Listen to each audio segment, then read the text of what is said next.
La primera vez que Francisco Javier Cuadra apareció en televisión, nadie pudo dejar de mirar su pelo perfectamente ordenado, puesto ahí por la fuerza de la gomina. Sus lentes de marcos finos le conferían un cierto aire intelectual. Su discurso coherente dejaba en claro que pese a su corta edad, se había preparado para su misión en el gobierno de Pinochet. Era ordenado en su apariencia. Pronto demostraría que también lo era con sus ideas.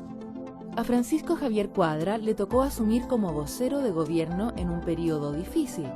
Era 1984 y ya las primeras grandes protestas agitaban las aguas de una democracia que pujaba por emerger. Pero a él nunca nadie lo vio angustiado. Disciplinado, compuesto, salía a enfrentar a los periodistas. Debía explicar la censura a la prensa, justificar el estado de sitio. Todo lo hizo sin que jamás se le viera un solo pelo rebelde. Es el hijo mayor de 8 hermanos. Fue criado en la disciplina en un hogar donde se vivía cierto aire de intelectualidad. Hacía gimnasia antes de las 7 de la mañana y disfrutaba de su desayuno escuchando la lectura de clásicos como la Ilíada y la Odisea. Tan disciplinado era que en un primer momento siguió la voluntad de su padre y en vez de estudiar leyes, optó por la ingeniería comercial, pero a la larga su vocación pesó más. Atormentado por el caos que para él significaba la doctrina allendista, finalmente entró a la carrera de leyes en la Universidad Católica. Cuando llegó a La Moneda, rápidamente se convirtió en uno de los predilectos de Pinochet. Resultaba difícil no reconocer su capacidad intelectual, sumado a una fuerte coincidencia de ideas con el general, tanto que llegó a ser su apoyo moral tras el atentado que casi le cuesta la vida en 1986. Tras el regreso de la democracia, Francisco Javier Cuadra dejó de lado la gomina. Cierta rebelión en su cabeza llegó también a sus palabras. Hace pocos años dijo que algunos parlamentarios consumían drogas. No lo pudo probar y purgó su condena en capuchinos. El tiempo ha pasado. Cuadra se mantiene alejado de los avatares políticos. Retomó el camino académico, el mismo que tenía antes de iniciar su vida pública. Es el actual rector de la Universidad Diego Portales y un reconocido intelectual. Vive la paradoja de seguir con su pelo desordenado, pero sus ideas, como siempre, se mantienen en orden. Hola Francisco Javier, mucho gusto de tenerte en este nuevo ciclo de Cita con la Historia. Estamos muy contentos de que nos acompañes a recrear un poco el pasado reciente. Tú, pese a tu juventud, has sido un importante protagonista de la historia de Chile. A los 30 años, súper joven, fuiste ministro secretario general de gobierno y después, también muy joven, estuviste en el Vaticano como embajador. La pregunta que te quiero hacer así de entrada es, ¿estás orgulloso de esos logros? Porque hoy en día muchos quieren alejarse o no quieren, de alguna manera, sentirse muy junto o aliado a lo que fue el gobierno militar, o la dictadura, como dicen otros. Sí, bueno, muchas gracias por la invitación. Yo siento orgullo de haber podido servir a Chile, que es mi país y al que quiero mucho, en circunstancias políticas difíciles. Haberlo hecho con honestidad y con entrega. Y por lo tanto, en lo que es mi actividad personal, poder exhibir un buen trabajo al servicio del país. Yo creo que eso debiera ser un norte que cualquier ciudadano que está activo participando en su país debiera tener. Dime, ¿tú cómo te definirías políticamente? ¿Un hombre conservador, liberal, pinochetista, progresista? ¿Cuál es tu línea? ¿Es una sola línea? Sí, yo me definiría portaliano.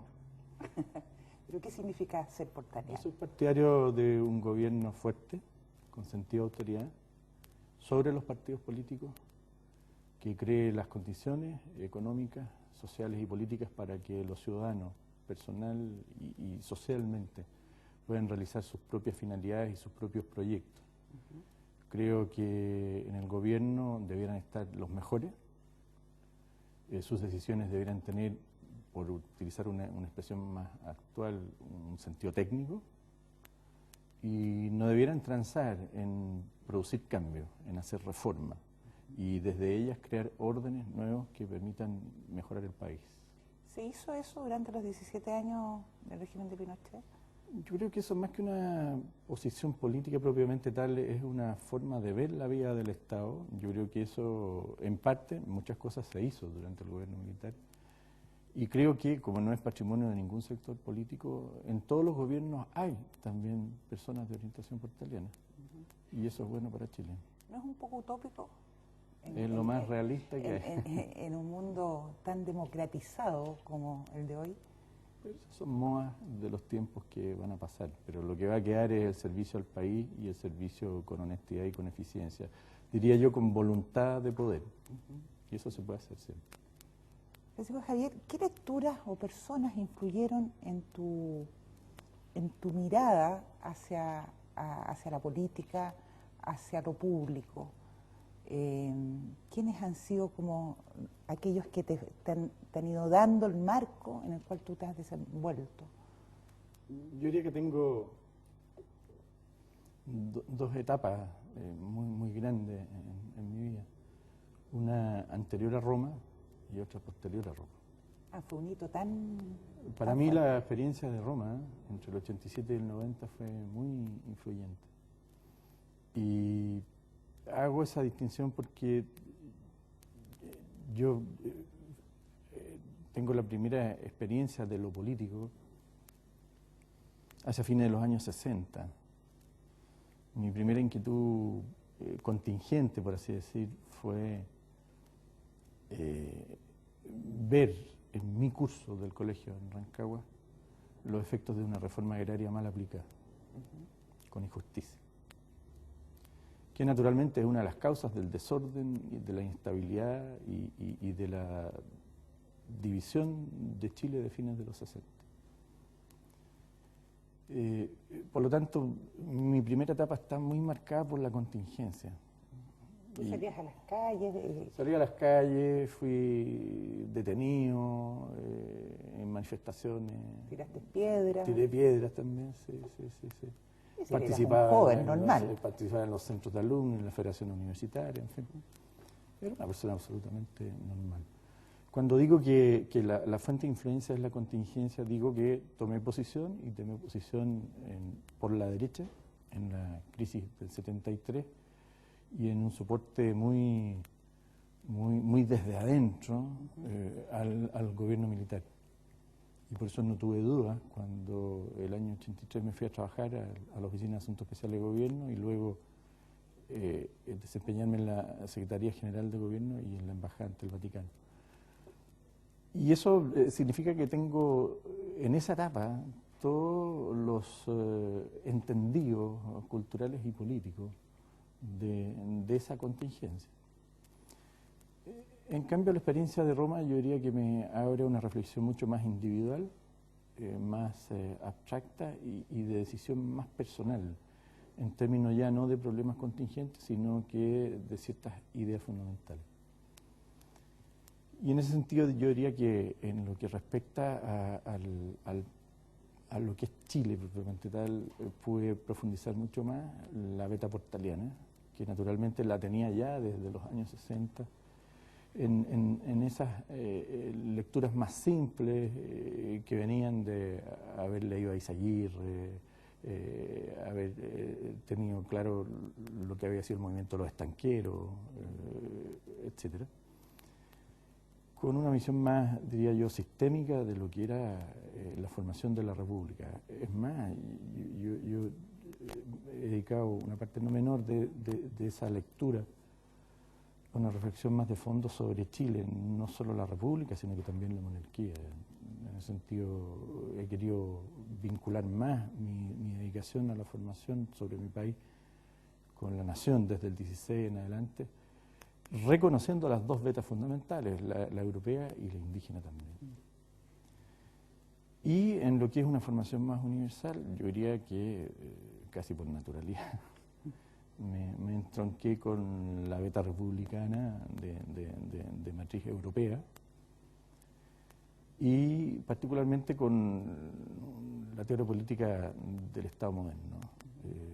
Sin complejo, me dediqué a estudiar bastante sistemáticamente a Maquiavelo y a toda la formación italiana del aporte fundamental a la teoría del Estado moderno, y por esa vía naturalmente me entronqué con los clásicos grecolatinos, ¿no? Y ahí estoy, y creo que se me va a terminar la vida antes que salga de eso. No entonces a la contingencia, digamos, después de Roma, quedarse en el mundo académico, quedarse en el mundo de las ideas. Sí, así como en el sueño de Escipión, yo creo que uno, cuando es más joven, sobre todo, tiene el deber de aportar y de colaborar con el país. Pero ¿Sí te sientes habiendo hecho el creo que servicio militar? yo creo que cumplí ya ese servicio en momentos difíciles, cuando a veces amigos me cuestionan por haber participado en el gobierno militar. Yo pienso, es fácil luchar por la democracia desde las calles, en manifestaciones. Es más difícil luchar por la democracia desde dentro de un gobierno militar, produciendo los cambios institucionales, generando las instancias políticas para que se produzca la transición y teniendo voluntad para resistir las presiones que recibíamos entonces. Tú tienes claro que tenías una imagen, y no sé si la tienes todavía, creo que se ha ido disipando un poco, de un hombre tremendamente duro desde la perspectiva política. Yo la primera sensación de imagen que tuve... ¿Tienes esa percepción? Sí, en parte sí, pero me aprovecho de eso. Porque yo sé que no es así. ¿No? La primera sensación de una imagen política la tuve algunas semanas después de haber jurado como ministro en el año 84, cuando Lucas, que escribía, dibujaba, digamos, la caricatura diaria política del A3 del Mercurio, pone un matrimonio en un salón viendo televisión, y el marido le dice a la mujer: yo me voy a poner inquieto cuando vea al ministro Cuadra nervioso. Y eso porque naturalmente me tocó, como vocero del gobierno, estar prácticamente todos los días en la televisión en esa primera parte, que concordaba con el estado de sitio del 84. Y, por ejemplo, lo que comunicacionalmente más se observaba era la tranquilidad con que yo hablaba. Pero esa tranquilidad, pocos saben que en realidad se debía a que yo tenía cierta tendencia a la tartamudez, y que, sometido al estrés de las cámaras, tenía que aguantar la respiración y soltarla de a poco para hablar consistentemente. Y eso la gente lo percibe como una tranquilidad, una frialdad de hierro, y no se dan cuenta del esfuerzo humano que uno está haciendo por eso. A los 2 o 3 días de haber jurado, Andrés Reyón, que es hermano de Sergio Reyón, con quien yo trabajaba en la Oficina de Asuntos Especiales del Gobierno, me dijo: mira, Francisco, yo te he visto estos 2 o 3 días y tú tienes un problema, hablas como la gente normal en televisión. En televisión tú tienes que mantener la mirada fija. No puedes mirar como mira uno cuando habla normalmente, porque si no los ojos dan vuelta. Es un secreto de televisión. Y tal cual, yo empecé a mirar fijo. Entonces miraba un punto fijo, y así como estoy mirando hoy día directamente a los ojos, ahora quiero cambiar de visión, miro al camarógrafo directamente. Son ciertos trucos que uno aprendía de esa manera. Entonces, la gente se forma a partir de ese dato, la percepción, pero hay un trasfondo que naturalmente se desconoce. Ahora, mi trabajo no era preocuparme de mi imagen. Si se creó una, yo lo tenía que saber aprovechar eso en mi ventaja. Si pensaban que era duro, bueno, que piensen que soy duro. Eso me da más flexibilidad para operar en otras líneas. La gente con la que trabajé políticamente sabe, tanto en el gobierno como en la oposición, que no es así. Que los que te conocen saben que tienes una gran sensibilidad. Sí, claro. Tú estudiaste Ingeniería Comercial en la Adolfo Ibáñez, unos semestres, y después te fuiste a estudiar Derecho a la Católica. Sí. Estamos hablando en la década del 70. Sí, yo tenía que entrar a la universidad del 72. Yo quise estudiar, la verdad es que yo hasta tercer año y medio quería estudiar arquitectura. Y me asusté con las matemáticas y decidí estudiar Derecho, que era la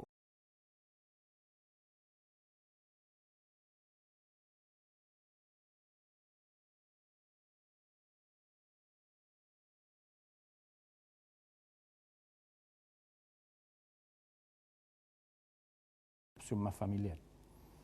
Y sin embargo, mi padre, que es abogado, no me dejó estudiar Derecho porque incluso dadas las condiciones que vivía el país entre el 70 y 73, pensaba que podíamos tener que irnos del Chile.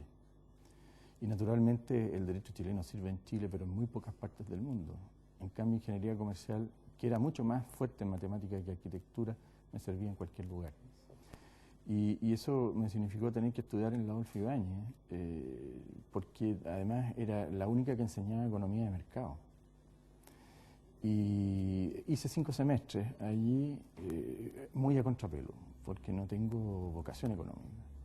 De manera que cuando vino el golpe militar yo pude sin ningún problema cambiarme de carrera, ir a Derecho. Y en ese semestre que va desde julio del 74 a marzo del 75, cuando entré a la Católica, mi padre me hizo trabajar en el Archivo Nacional. Y que fue un gran momento de mi vida porque mi trabajo consistió en indizar el cajón 73 de los papeles de Vicuña Maquena, que era toda la correspondencia entre O'Higgins y sus amigos en Chile durante el exilio, entre el 23 y el 42. Así que yo viví ahí la idea de la política contingente en el relato diario y doméstico. Lo cual me significó naturalmente que en mis primeros años de Derecho yo me dediqué en realidad al archivo y a la Biblioteca Nacional, muy poco al Derecho, y ya en cuarto año ya lo retomé a fondo. Por eso es que yo valoro la formación jurídica, pero nunca he ejercido como abogado. Dime, ¿tuviste contacto en la Católica con el gremialismo, Jaime Guzmán? Ya Jaime Guzmán era un personaje dentro del gobierno militar. ¿Cuál es tu relación con Jaime Guzmán y con el gremialismo? Sí, yo pertenecía a la generación que entró en el 75, que es la primera de aquella época de currículum manual, no semestral, y en la que curso en el que nunca hubo un gremial. Nosotros incluso en el 76 elegimos representantes directos y eso fue casi causal de expulsión de la Católica.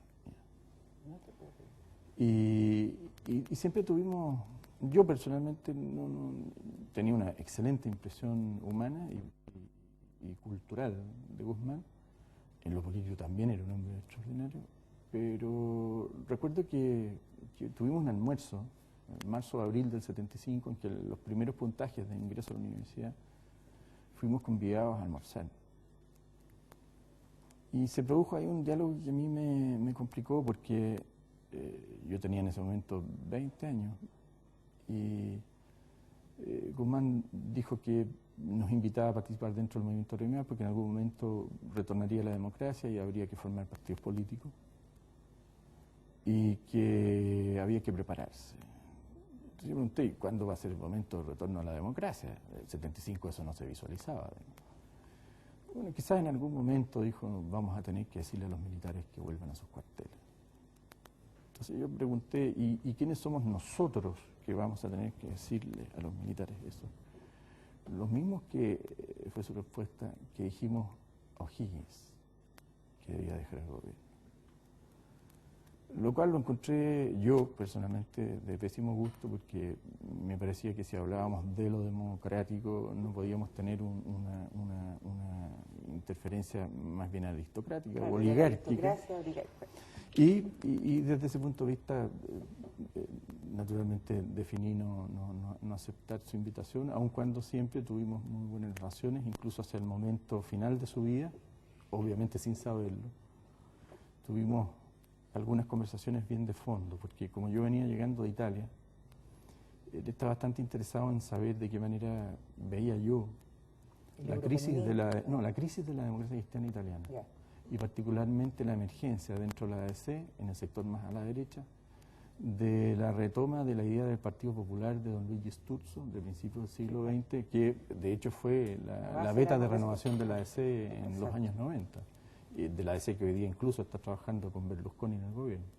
De manera que ese fue el concepto de Partido Popular fue bastante interesante. Esas conversaciones se dieron en los meses inmediatamente anterior al Congreso Ideológico de la UDI del año 90, que tomó la decisión de Partido Popular, y en el verano del 91, muy pocas semanas antes de su muerte. ¿Cómo llegaste tú? Ya has hecho algunas referencias sobre tu paso por esta Oficina de Asuntos Especiales. Explícanos un poco porque tiene un nombre medio raro. fue Asuntos Especiales? ¿Qué es lo que era? ¿Y cómo llegaste al gobierno? Sí, las cosas en la vida son bastante más simples y domésticas. Yo el 31 de enero del año 83 quedé cesante. Era abogado, trabajando en el área comercial del Banco Continental, que era el único banco entonces todavía intervenido por la Superintendencia de Banco. Era uno de los delegados de la Superintendencia, Pablo Piñera, el actual subsecretario de Obras Públicas. Me pidieron que yo representara al banco en la negociación colectiva. Lo hice, la negociación terminó en huelga. Los trabajadores que eran controlados por sectores vinculados a la DC y al Partido Socialista no aceptaron la proposición del banco y los delegados de la superintendencia se asustaron. Porque era el verano del 83, había una situación de crisis económico-social grande y me pidieron cerrar rápidamente la negociación dando a los trabajadores lo que ellos pedían. Yo pedí explicaciones porque eso significaba tener que financiar ese plus que no se había dado en la negociación en la etapa 1. Y eso naturalmente significaba despidos de trabajadores. Yo sostuve que no se podía cerrar con el sindicato sin decir a los trabajadores que esto iba a significar la cesantía de algunos de ellos después. Y naturalmente eso significó un conflicto y yo perdí mi trabajo. La cesantía fue tuya. Evidentemente.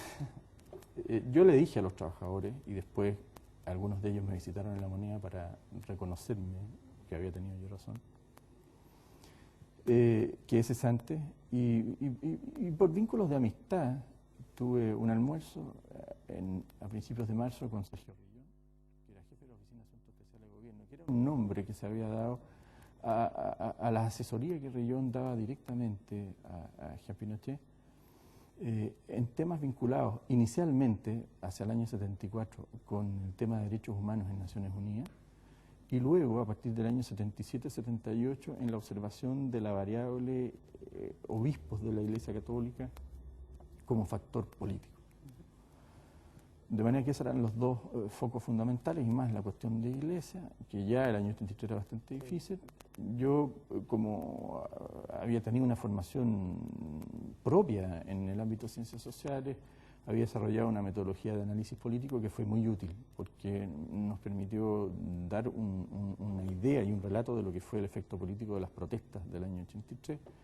Y esta oficina comenzó a desarrollarse mucho más en la influencia en el presidente de la República en el ámbito del análisis político, hasta el punto que tuvimos como oficina una posición muy distinta a la solución de agosto del 83 del Ministerio Harp. De manera que desde el principio del Ministerio Harp a la Oficina de Asuntos Especiales de Gobierno, y particularmente su cabeza, que era don Sergio Rillón, daba una opinión política divergente a la del Ministerio del Interior del Presidente de la República. Este conflicto, por así decir, Rillón-Harpa, se resolvió en noviembre del 84, cuando hubo cambio de gabinete. El presidente llamó a Sergio Rillón para que tomara el ministerio y él, por una serie de razones personales, no lo aceptó y Pinochet decidió que el segundo de la oficina, que era yo, fuera ministro. ¿Eso lo conocías? Yo había estado con él el año 76 en un té de universitario con Pinochet. Tengo incluso un libro que me regaló en aquella época. Entrevista esta en la que me acuerdo todavía se produjo una incomodidad porque yo pregunté a Jean Pinochet por el tema de los derechos humanos. Y él me dio una respuesta que yo calificaría de pragmática sobre la cuestión de derechos humanos, en el sentido de que él podía dar instrucciones y establecer una doctrina respecto a los organismos de seguridad que actuaban en la lucha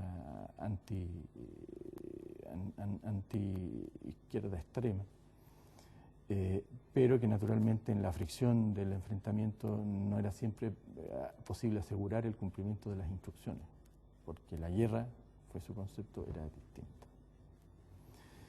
¿Tú asumiste esa postura después como vocero?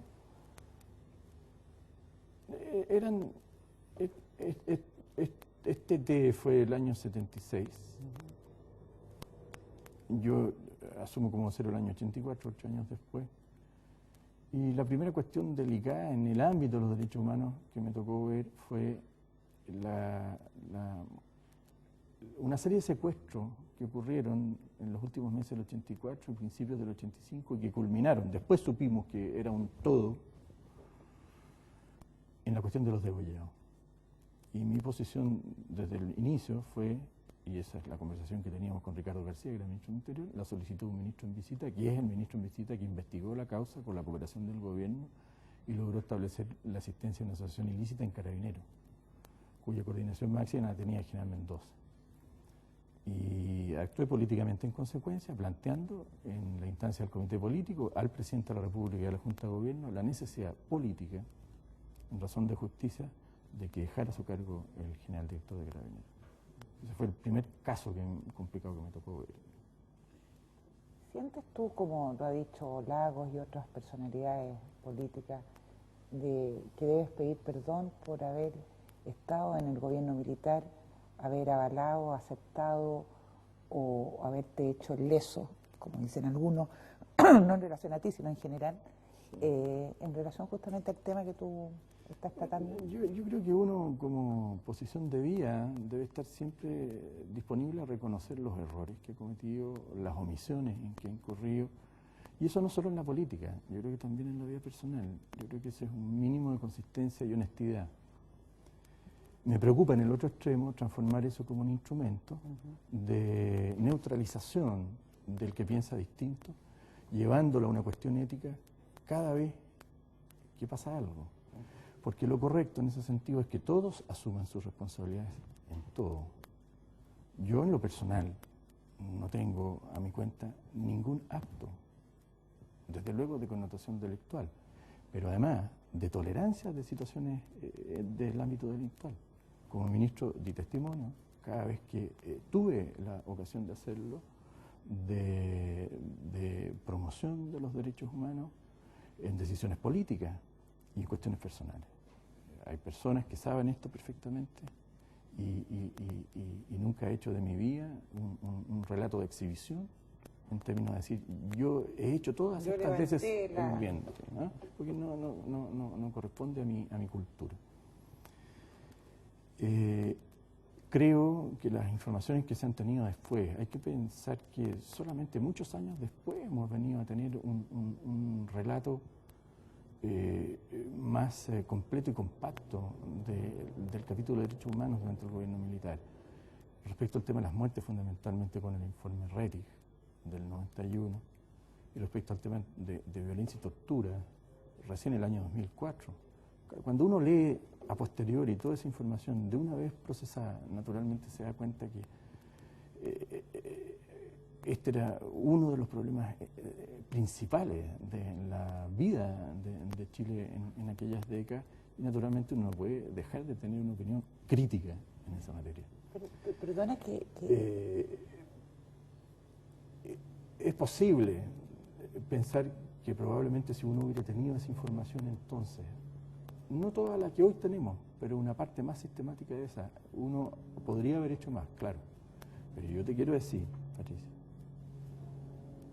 que a mí, nadie, ni personeros de la iglesia, y con esto digo, ni cardenales, ni obispos, ni sacerdotes, ni dirigentes de la oposición de entonces, y con muchos de ellos conversé, incluso en un ámbito de confianza. Nunca me dijeron, Francisco Javier, lee esto, por favor. Estudia esto, fórmate una opinión y dame después tu conclusión ética y política del tema. ¿Y esto por qué te lo digo? Porque yo el primer acto que hice cuando asumí el ministerio, y fue pavor para la secretaria, fue dictarle mi carta de renuncia. Antes de sentarme en la silla de mi oficina, le dicté a mi secretaria la carta de renuncia. ¿Por qué razón? Porque de esa manera yo tenía libertad total frente al cargo. Nunca busqué, nunca imaginé, nunca presumí, nunca tuve indicio la mañana de los primeros días de noviembre de 84 en que yo juré de ministro, que esa tarde iba a ser ministro. Para mí es una casualidad. Y asumí la responsabilidad. Y durante 3 años cumplí mi misión. Tampoco nunca imaginé que iba a ser embajador en la Santa Sede, y lo hice. Y eso a mí me da una enorme libertad. Esta carta de renuncia la utilicé muchas veces, 4 veces, a 5 veces. ¿Motivos?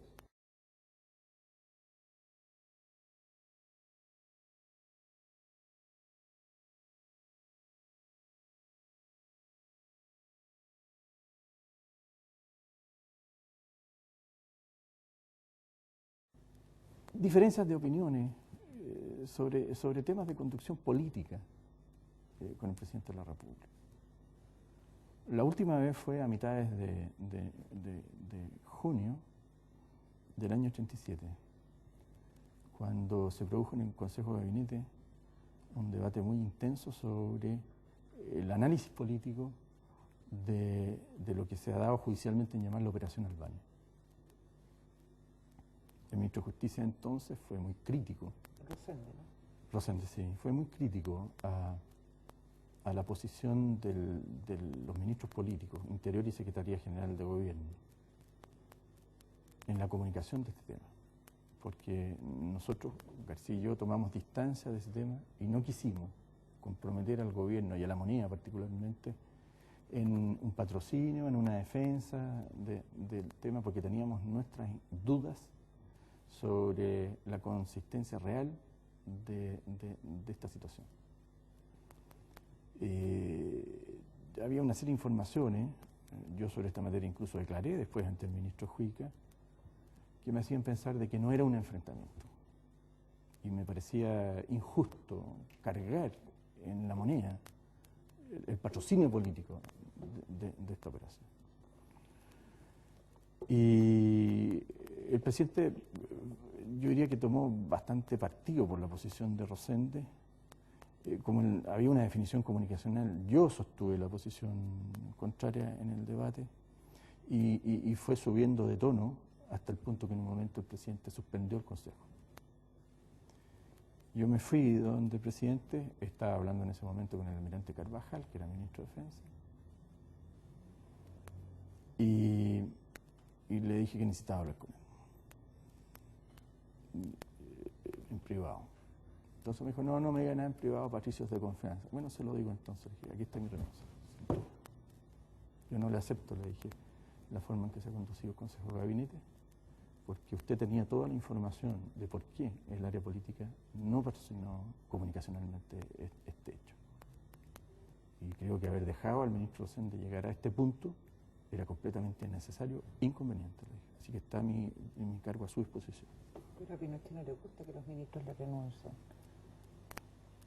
No le gustaba, perdón. La reacción de él a mí me sorprendió, pero la verdad es que había visto 2 o 3 veces algo análogo, porque me cambió completamente de gestualidad. Y me dijo, Francisco, usted sabe si así es la política, me dijo, no se preocupe, usted tiene toda mi confianza y sigamos adelante. Lo que no sabía Carvajal en ese momento es que Pinochet y yo veníamos hablando desde hacía 3 meses de mi posición en el gobierno.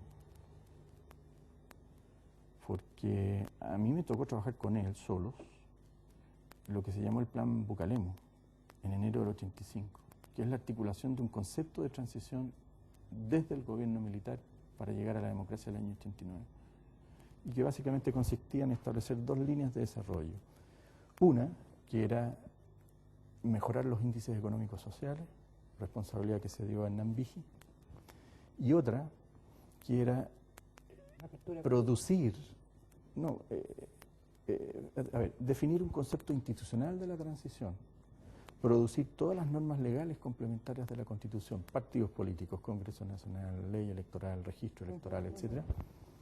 Y en las 2 converger hacia una situación de normalidad política del año 89. Por lo tanto, una apertura, a diferencia de la que había hecho Harpa el 83, una apertura de facto, como decíamos nosotros, no cacareada, no hablar de apertura, producirla, de hecho. Y Vigi planteó que para llegar a los índices que él estimaba normales requería de 5 semestres, que eran los 2 del 85, los 2 del 86 y la mitad del 87. Se corrigió ya anualmente la planificación, eso es lo que hice yo el 85, el 86. No sabía que se llamaba. Sí. Incluso si tú revisas la prensa del verano del 85, quien le puso ese nombre fue Raúl González Alfaro. Ajá. Que en aquella época tenía mucha proximidad a Harpa, que aún estaba en Interior. Entonces, en la revisión de planificación del año 86, yo planteé una serie de correcciones que el presidente no aprobó, o mejor dicho, suspendió de aprobación. ¿Por qué razón? Porque había ocurrido un hecho imprevisto, obviamente, en la planificación, que fue el atentado. Y el efecto, en septiembre del 86. Y el efecto psicológico y político del atentado, a mi forma de ver, modificó la Cuéntame un poco de eso. ¿Fue una de las cosas duras que viviste como ministro, como vocero? ¿Cómo supiste el hecho? Yo venía llegando con mis hijos, habíamos estado en la casa de mi suegro ese domingo, cerca de las 7 de la tarde. Vivía yo en un departamento en Pedro del Día Norte, venía con la María Cristina y Francisco, uno en cada brazo, y sonaba el teléfono presidencial, yo lo conocía por la campanilla, insistentemente. Entonces dejé a los niños y entré corriendo a ver qué pasaba, y la telefonista me dice: ministro, hay un atentado contra el presidente, aún se está combatiendo. Y comienza a aplicarse el plan y me dio una sigla que yo naturalmente desconocía. Le dije: ¿pero qué significa eso? Uno lo va a pasar a buscar un vehículo del ejército en 3 minutos más. Y efectivamente pasó un vehículo blindado del ejército a buscar. Y me fui a La Moneda, donde se constituyó muy rápidamente el equipo político, y llegaron algunos generales y almirantes. Y el primer tema allí fue esperar el regreso y las señales de vida de Jean Pinochet desde donde estuviera. Nosotros no sabíamos dónde estaba en ese momento, supimos algunos minutos más tarde. Y para mí fue re complicado el dar la primera comunicación oficial, porque nos demoramos hasta aproximadamente las 9 de la noche, para decir un poco más de 2 horas de que los hechos habían ocurrido. Por un dato muy simple: no nos cuadraba el número de carabineros. Y la lista de carabineros que servían en la Presidencia de la República estaba completa, pero había un carabinero de más. Entonces, ahí perdimos tiempo. En síntesis, se trataba del carabinero de tránsito, de Pirque, que había parado a la camioneta del FMR, que se fue detrás de la comitiva presidencial, y desde la cual luego se disparó el lanzacohetes. Es bien importante este hecho porque probablemente es lo que explica que Pinochet no haya muerto en ese momento. Y es porque el carabinero cumplió hasta tal punto su deber que cuando la camioneta no respetó su señal de pare, sacó pistola de reglamento y les disparó. Y ellos le respondieron. Y esa fricción de fuego de muy pocos segundos significó que la camioneta partiera algo atrasada. Se aceleraron para ir detrás de la comitiva hasta el punto que cuando se bajaron para disparar el lanzacohetes no lo hicieron a la distancia necesaria. Se acercaron a más metros de lo que debían. Y eso significó que dio el golpe el lanzacohetes simplemente en el auto, pero no lo explotó, que era lo que debía haber ocurrido. ¿Pinochet cambió después del atentado? Tú que lo conociste muy de cerca. Mucho. Yo diría que el efecto psicológico fue muy grande. Y es natural. O sea, es absolutamente natural. Si uno revisa el expediente judicial, se puede armar la idea de lo que significa un atentado de esa naturaleza. Fíjate, te hago una pregunta que es bien fuerte, pero si hubiera muerto Pinochet en ese momento, ¿otro gallo cantaría en la historia de Chile?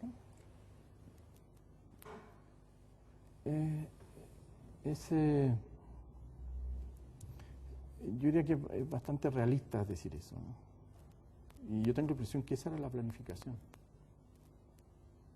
Yo creo que eso es lo que se quería provocar. Y por eso en aquella época nos llamó la atención.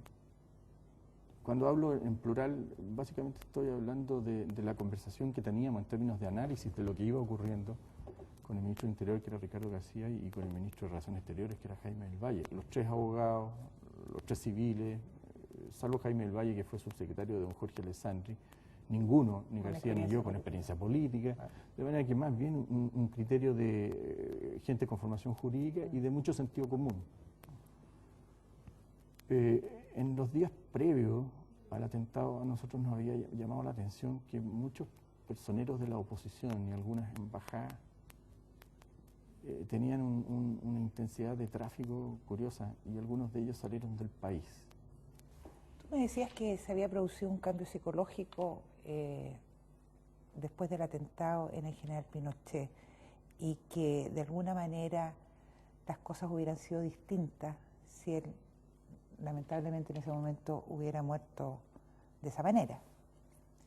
Pero quizás no hubiera sido para el régimen mismo, para lo que es históricamente el gobierno militar, una situación distinta o diferente a la que hay hoy en relación al general Pinochet. Es posible. Yo, si me pongo en la hipótesis de cuál hubiera sido mi pensamiento si eso hubiera ocurrido, habría sido el cumplimiento de la Constitución política. En esa materia, la unidad de idea que teníamos los ministros civiles que conformábamos el gabinete político y la conversación que en ese sentido teníamos con la Junta de Gobierno era exactamente esa. Y yo diría que esa era la voluntad del almirante Merino y del general Matei, que eran los dos que yo diría conformaban la médula de la Junta de Gobierno, porque había un representante del Ejército, estaba el nuevo general, el director de Carabineros, el general Stange, y Stange formaba grupo con Merino y Matei. Por lo tanto, esa habría sido la idea. Yo diría que un elemento central de la estabilidad de la institución, de la transición, perdón, ha sido la clave institucional ha sido la Constitución. De hecho, las últimas reformas simplemente han venido a resolver hace pocas semanas atrás la cuestión de los enclaves autoritarios. Pero esto que ocurrió hace 20 años atrás, si no hubiera habido esa referencia que era la Constitución, podríamos haber llegado a una situación de anarquía muy, muy delicada. Insistir en el cumplimiento de la Constitución, por lo tanto, diría yo, daba fluidez y daba tempo a la política del país. Además, el año 86 ya se había producido un cambio bastante importante en la oposición. La división de un sector violentista y un sector, diría yo, moderado, que prefería el método democrático para avanzar a la democracia. Se había producido, de hecho, un año antes, en el Acuerdo Nacional para la Transición a la Democracia Plena, en agosto-septiembre del 85. ¿Tú ahí apoyabas a Alamán en ese proceso? ¿O no, yo en aquella época conversaba con Alamán y por esa vía podía conocer bastante en detalle la trama del Acuerdo Nacional para la Transición a la Democracia Plena. Yo lo seguía con interés porque en el estado de sitio de fines del 84 y principios del 85, la única finalidad política real que tuvo fue producir un tiempo de reflexión en la oposición, para que se diera cuenta que no podía seguir enfrentando casi infantilmente al gobierno y que tenía que reconocer la institucionalidad y dentro de ella aproximarse a la democracia. Benninger ahí fue muy inteligente porque captó... Yo la conversación clave desde ese punto de vista que tuve fue con Adolfo Saldívar. ¿Con Adolfo Saldívar? Sí, porque... Pero Adolfo en ese momento no tenía mayor injerencia... No, pero yo diría que sí era una persona que en el análisis político de la ADC jugaba un rol muy importante y que creo que fue muy clave para hacer comprender que la mejor forma de derrotar al gobierno militar era hacerlo dentro de la institucionalidad, que es lo que ocurrió. Esa es la verdad. Recuerdo que en una conversación que tuvimos en ese tiempo, me preguntó si era cierto que avanzábamos a la democracia, y le dije que sí, y que la mejor prueba de eso es que en pocos meses más entraba en vigencia el registro electoral, y que si ellos, por esta especie de actitud ética, de no mancharse con la institucionalidad de la dictadura, no se inscribían y no votaban, iban a perder.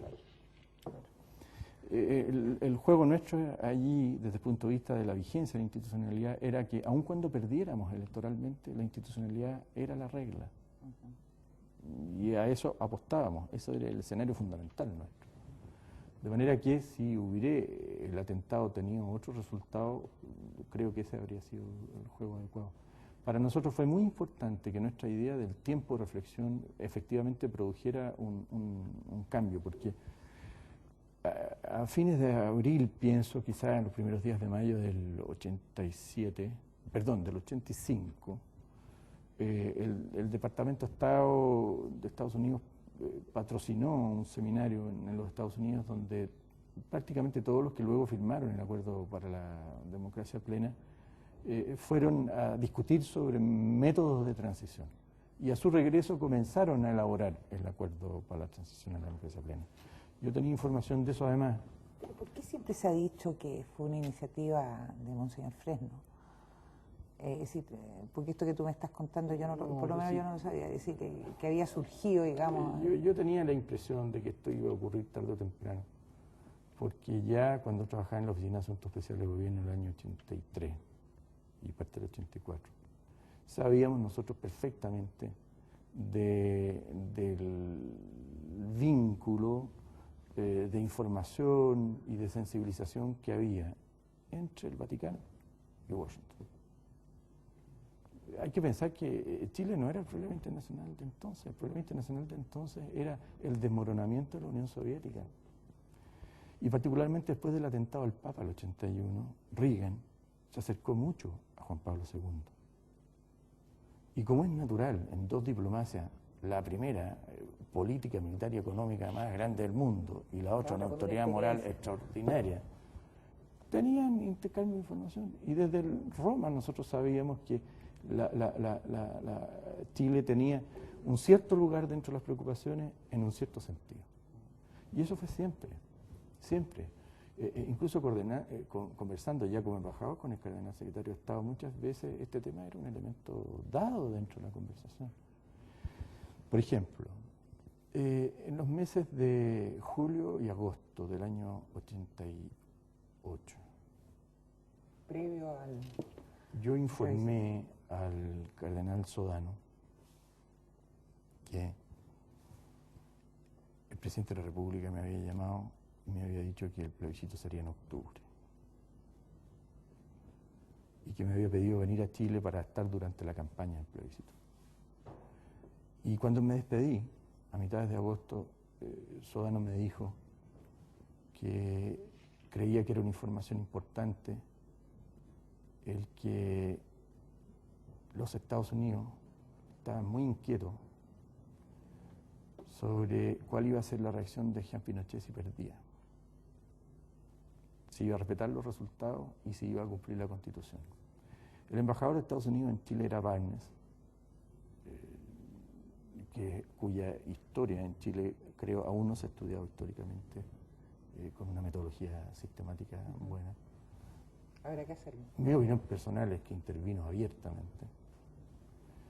Y conversamos con Sodano una fórmula interesante que ayudara en la idea permanente de la Iglesia a un enfoque de bien común del tema. Y que fue el que yo conversara con Jean Pinochet llegando a Chile sobre este tema. Como mi visita a Chile no fue por todo el periodo de la campaña, sino que tuve que volver prácticamente los días siguientes a Roma, porque hubo una diferencia de posición, de análisis político con el equipo político del gobierno. Jean Pinochet me pidió que yo le diera mi opinión sobre lo que iba a ocurrir, yo le dije que íbamos a perder. Él transmitió esto al equipo político del gobierno, ellos se indignaron y su conclusión fue que yo tenía que volver a Roma, porque liquidaba la moral del candidato. Entonces, en la partida, yo recibí un día lunes de principios de septiembre del 88, de parte del ministro de Relaciones Exteriores, que era Ricardo García ya, la orden de volver a Roma inmediatamente. Esto fue el lunes a las 3 de la tarde, yo partí el martes a las 7 de la mañana en un KLM a Ámsterdam y de ahí a Roma. Pero, la verdad, me molesté. Y quise hablar con el presidente, me recibió inmediatamente y le dije, presidente, antes de venir, Sodano me dijo que me transmitía la inquietud de los Estados Unidos sobre que usted no respetaría los resultados ni la Constitución. Y usted sabe mi opinión, le dije, yo creo que vamos a perder. Por lo tanto, es muy relevante lo que le voy a preguntar. Si usted pierde, ¿va a respetar los resultados y va a respetar la Constitución? Sí, me dijo. ¿Usted me autoriza para informar esto al cardenal secretario de Estado y para que a su vez, la noche del 5 de octubre, yo transmita a Sodano los resultados oficiales, su compromiso de respetarlo, el compromiso de cumplir la Constitución política? Ahí lo estabas amarrando, digamos. Sí, me dijo, hágalo. ¿Está seguro? Absolutamente seguro. Y de hecho, llegué yo a Roma y le comuniqué esta conversación a Sodano, sabiendo incluso que dentro de la conversación Vaticano-Washington esto iba a ser sabido por Washington inmediatamente. Y efectivamente la noche del 5 de octubre, digamos, por la diferencia horaria, 6 horas, yo a las 6 de la mañana del 6 de octubre, Roma, vale decir 12 de la noche del 5 de octubre, Chile, llamé a Sodano, como estábamos de acuerdo, lo desperté y le transmití lo que habíamos acordado. Los resultados, la derrota, el compromiso respecto a los resultados y el compromiso de cumplimiento íntegro de la Constitución política. La idea de Sodano y mía era que él pudiera entregar al Papa esta información inmediatamente, antes que el Papa viera la información por la prensa. Porque el Papa en aquella época todavía tenía su rutina ordinaria, se levantaba muy temprano, hacía su misa y luego tomaba desayuno y después iba a su despacho. Y antes de que llegara a su despacho y conociera la información, Sodano entregó este antecedente al Papa y su respuesta fue inmediata. Yo ya la tenía a las 7:30, un cuarto para las 8 de la mañana, en el sentido de Roma, naturalmente, en el sentido de que el Papa agradecía la información, respetaba el gesto del presidente de la República y lo alentaba a continuar su trabajo por el país. Tú debes haber tenido muchas oportunidades de conversar con Juan Pablo II. Más allá de lo personal, que debe ser tremendamente interesante, ¿tú sabes cuál era su opinión real y concreta del general Pinochet y del régimen? Que te lo haya dicho, que lo hayan conversado entre ustedes dos. Yo creo que el concepto más claro por él dicho fue en la presentación de credenciales. Tuvimos una conversación de 20 minutos, solo, y en el momento clave él me dijo: embajador, le pido que transmita al presidente de la República que, tal cual se lo dije en el Palacio de la Moneda, mi intención es que la transición en Chile sea pacífica. Esto es no violenta, esto es sin sangre. Y en segundo lugar, el que mirara la experiencia de la transición española como una inspiración. Yo diría que esos son los dos conceptos clave que en la palabra, porque una cosa es el discurso de respuesta al discurso mío de presentación de credenciales y otra es la palabra, pero son esos dos elementos, transición pacífica, no violenta, sin sangre, y observar como referencia la transición española. Se nos fue el tiempo y queda mucho. Tendrán que haber otras sesiones contigo. Te agradezco mucho, Francisco Javier, tu participación en este programa. Muchas gracias a ustedes.